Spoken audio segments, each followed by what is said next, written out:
Hello friends, KPSC compass YouTube ചാനലിലേക്ക് എല്ലാവർക്കും സ്വാഗതം. ഗർവാൾ ഹിമാലയത്തിലെ രമ്മാനെ കുറിച്ചറിയാം നമുക്ക്.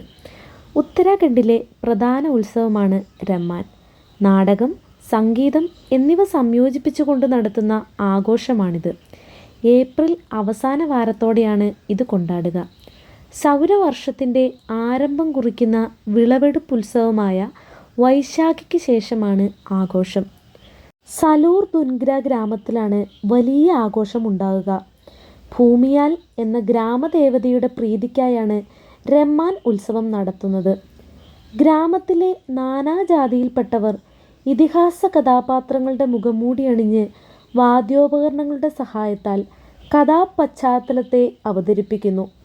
കർശനമായ വ്രത അനുഷ്ഠാനത്തോടെയാണ് ഇത് അവതരിപ്പിക്കുക. ഗർവാൾ ഹിമാലയത്തിലെ പ്രധാന ഉത്സവവും അനുഷ്ഠാവേദിയുമാണ് രമ്മാൻ. ഉത്സവത്തിന് 500 വർഷത്തോളം പഴക്കമുണ്ടെന്ന് കണക്കാക്കുന്നു. 2009 ഈ ഉത്സവത്തിന് യുനെസ്കോയുടെ ലോക സാംസ്കാരിക പൈതൃക പദവി ലഭിച്ചിട്ടുണ്ട്. ആഘോഷം 11 മുതൽ 13 ദിവസം വരെ നീണ്ടു നിൽക്കും.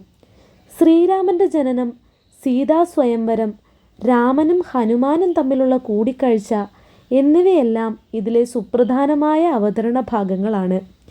ധോൾ, ദമൗൺ വാദ്യോപകരണം ഉപയോഗിച്ചാണ് നൃത്തങ്ങൾക്ക് താളമൊരുക്കുന്നത്. മോർമോണി, ഖെലാരി തുടങ്ങിയ വ്യത്യസ്ത ശൈലികളിൽ ഇത് അവതരിക്കപ്പെടുന്നു. നാനാജാതിയിൽപ്പെട്ട യുവാക്കളും മുതിർന്നവരുമാണ് കലാരൂപത്തിൻ്റെ ഭാഗമാവുക. Thank you.